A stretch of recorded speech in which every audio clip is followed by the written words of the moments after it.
Hola, ¿qué tal? C'est la 17e semaine de Visite mon van et cette semaine je n'ai aucune idée du thème de la vidéo. Mais comme d'habitude, j'ai bien envie de vous emmener faire un tour en drone.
Et voilà, après ce petit plaisir aérien, on peut repartir.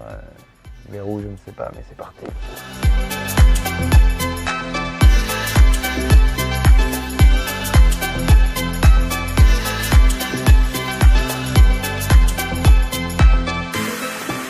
Alors, petite chose, avant de prendre la route en camion ou en van, bien s'assurer que tout est en place dans le van, que rien ne bouge. Donc, là par exemple je suis parti un peu trop rapidement, j'ai pas du tout rangé, donc hop, je range vite fait. En soi ça peut bouger un peu, c'est pas grave, mais faut pas non plus que ça se balade pendant que tu roules. Et du coup la petite astuce, faut vraiment une astuce, mais ce que je fais c'est que je mets beaucoup de choses sur le lit tout simplement. C'est là où ça bouge le moins, donc je mets pas mal de choses sur le lit. Enfin après, là pour le coup il n'y a pas grand chose, il y a juste mon ordi qui est en train de travailler.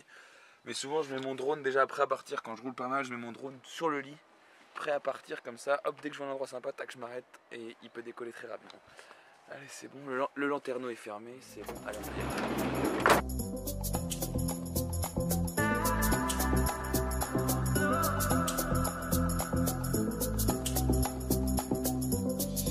Astuce à vous faire partager et qui marche, que vous soyez en van aménagé, que vous soyez en camping-car, que vous soyez en road trip à pied, en vélo, en voiture. Attention, je ne dis pas que cette astuce est bien ni qu'elle est morale, mais j'avais envie de vous la partager parce que je le fais et je l'ai fait. Ça concerne les douches, tout simplement.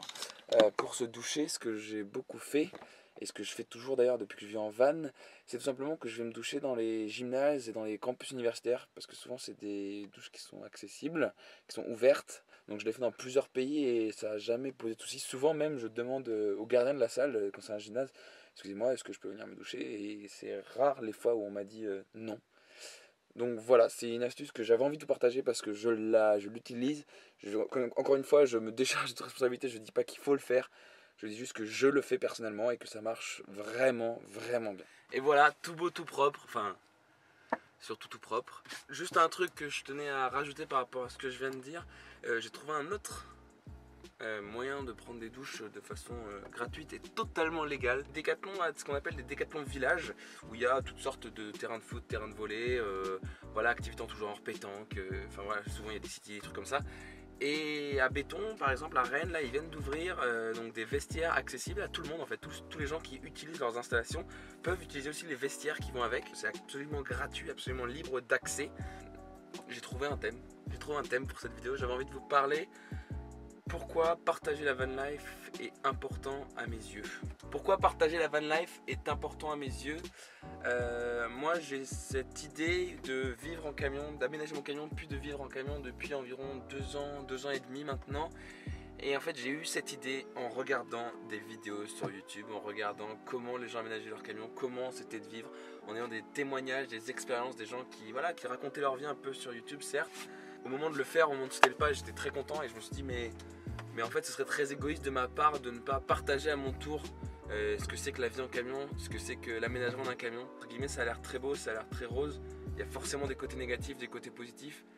je trouve ça bien en fait moi de partager, de dire un peu bah, ça implique ça implique ceci, ça implique cela. Donc j'essaye au maximum de partager ce que je vis et pourquoi c'est comme ci ou pourquoi c'est comme ça. Après j'essaie aussi de faire rêver, c'est vrai, parce que moi vivre dans un camion, avoir cette liberté, c'est quelque chose qui me fait rêver et que j'ai envie de partager, j'ai envie de faire rêver les gens, j'ai envie de faire rêver ceux qui ont l'envie de regarder ce que je fais, ce que je vis, et j'ai envie de vous donner envie de le faire à votre tour. Moi il y a 2 ans et demi j'étais exactement dans ce cas là, j'avais envie qu'on me fasse rêver, j'avais envie qu'on me dise oui c'est possible, tu peux aménager et vivre en camion. Et voilà j'y suis, 2 ans et demi plus tard, je suis en train de vivre en camion. Voilà, j'espère donner envie de le faire aussi, de suivre cette route. Il y a beaucoup de gens qui vivent en camion, il y a beaucoup de gens qui vivent sur la route, qui voyagent continuellement. C'est pas forcément le mode de vie le plus facile, mais c'est un mode de vie qui est incroyablement beau et qui apporte beaucoup. Dites-moi en commentaire, dites-moi en commentaire si vous avez des sujets en particulier dont vous voulez que je parle.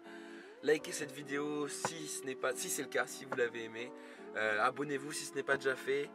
Partagez cette vidéo aussi, partagez ce que je fais pour donner envie au maximum de gens, au maximum de monde de vivre cette van life, de vivre cette aventure qui est incroyable, de nous rejoindre sur la route.